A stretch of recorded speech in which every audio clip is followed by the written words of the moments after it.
मात्र दोन असतात. मार्ग एक असतो पण चालणारे पाय मात्र दोन असतात. तसेच वक्ता एक असतो पण ऐकणारे श्रोते मात्र अनेक असतात. बोलणाऱ्याच्या तोंडून शब्द बाहेर पडतात व त्या ऐकणाऱ्याच्या हृदयात भर करून बसतात. त्याचप्रमाणे मी शिवशंकर विद्या मंदिर येथील विद्यार्थिनी कुमारी गाडे संघाधिपक इयत्ता 8वी तुकडी ब आज तुमच्या समोर स्वातंत्र्य दिनानिमित्त भाषण करण्यास उभी आहे. ज्यांच्या विचारांनी संपूर्ण महाराष्ट्र घडला असे अखंड हिंदुस्थानाचे आराध्य दैवत छत्रपती शिवाजी महाराज. ज्यांचा इतिहास आठवला की डोळ्यात पाणी आणि अंगावर शहारे आल्याशिवाय राहत नाही ते छत्रपती संभाजी महाराज. ज्यांनी शिवरायांना वाढवलं घडवलं त्यांना स्वराज्य निर्माण करण्याची प्रेरणा दिली त्या राजमाता जिजाऊ आऊसाहेब. आणि ज्यांनी लिहिलेल्या संविधानावर आजही संपूर्ण देशाची अर्थव्यवस्था चालते ते म्हणजे भारतीय राज्यघटनेचे शिल्पकार डॉक्टर बाबासाहेब आंबेडकर. या सर्व महामानवांना वंदन करून व इथे उपस्थित सर्व प्रमुख पाहुणे मान्यवर व विद्यार्थ्यांचे मी स्वागत करते व माझ्या भाषणात सुरुवात करते. पराक्रमाची गान आहे भारताची शान आहे. पराक्रमाची गान आहे भारताची शान आहे. तिरंगा आपला प्राण आहे. स्वातंत्र्य भारताच्या विजयाचा. स्वातंत्र्याचा दिवस आहे भारताच्या विजयाचा. गर्व आहे मला मी भारतीय असल्याचा. गर्व आहे मला मी भारतीय असल्याचा. मंगल देशा राकट देशा कोमल देशा दगडांच्या देशा असं गडकरांनी वर्णन केलेला म्हणजे आपला भारत देश. आणि या देशाला राकट व कणखर बनवण्यासाठी ज्या वीरांनी आपलं रक्त सांडलं ज्यांनी आपल्या रक्ताचं पाणी केलं प्रसंगी स्वतःचे आयुष्य वेचले तो दिवस म्हणजे आता स्वातंत्र्याचा दिवस. आपला भारत देश हा नैसर्गिक साधन संपत्ती आणि खनिज समृद्ध देश आहे. माती ही मायायुग आहे. पायी सागराच्या लाटा लोटांगण घालत आहे. देशातून गंगा गोदावरी ब्रह्मपुत्रा यांसारख्या रक्तवाहिन्या वाहत आहेत. निर्जीव पक्षी आकाशी भरारी मारतोय. देशाला मनाली शिमला यांसारखी पर्यटन स्थळे लाभली आहेत. किसान लोक राजा बनला आहे. देशाचे सैनिक सेवा सीमा रक्षण करत आहेत. सत्यमेव जयते हे देशाचे ब्रीद वाक्य असून तर ती देशाची शान आहे. आणि म्हणूनच आपला भारत देश हा सुजलाम सुफलाम आहे. सुजलाम सुफलाम आहे. खरं तर प्रश्न पडतो की हे स्वातंत्र्य आपल्याला सहजासहजी मिळालंय का? की हे स्वातंत्र्य आपल्याला सहजासहजी मिळालंय का? तर नाही. इंग्रजांकडे स्वातंत्र्य मागितलं आणि त्यांनी लगेच देऊन टाकलं इतकी सोपी गोष्ट नव्हती ती.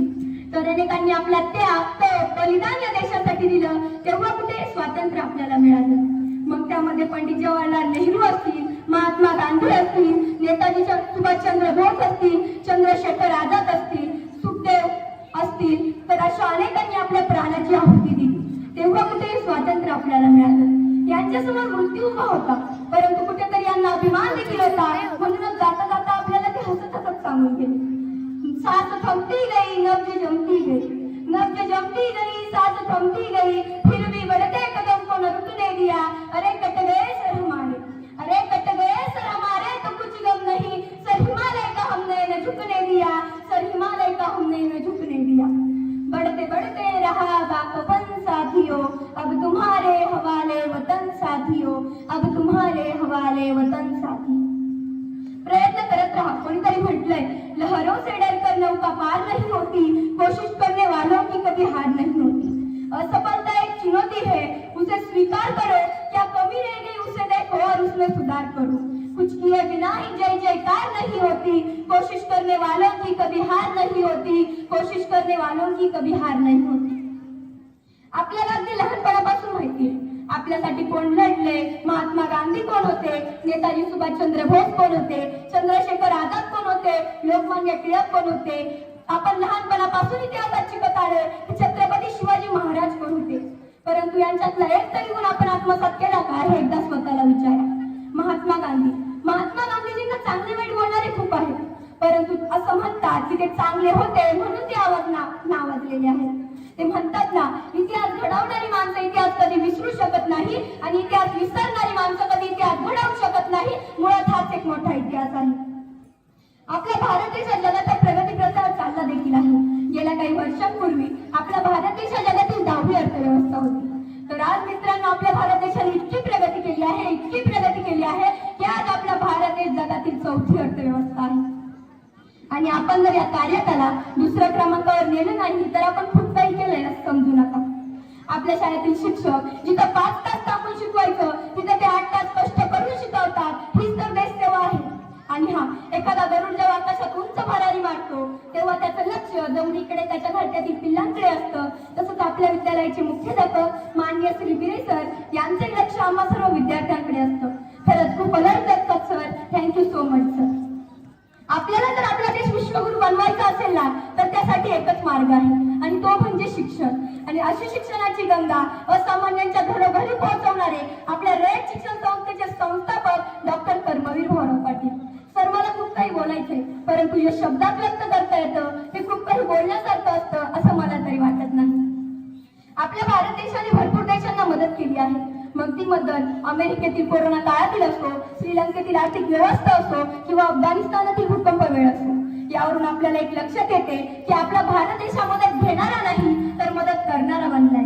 म्हणूनच म्हणावेसे वाटते, स्वातंत्र्याची फदा भडकते सूर्य तळपतो प्रगतीचा, स्वातंत्र्याची फदा भडकते सूर्य तळपतो प्रगतीचा, भारत भूच्या या पराक्रमाला मुजरा या महाराष्ट्राचा, मुजरा या महाराष्ट्राच्या लेखीचा. आपण राष्ट्र निर्मितीसाठी खूप काही करू शकतोय. का बरं नाही आपण रक्तदान देऊन एखाद्या माणसाचा जीव वाचवू शकत? का बरं नाही आपण पर्यावरणात एक झाड लावून संरक्षण करू शकत?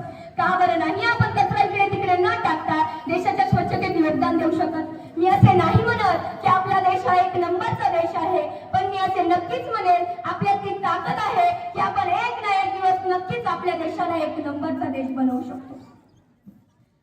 राकेश शर्मा पहिल्या चंद्रावर गेले. पहिल्या चंद्रावर गेलेला व्यक्ती म्हणजे राकेश शर्मा.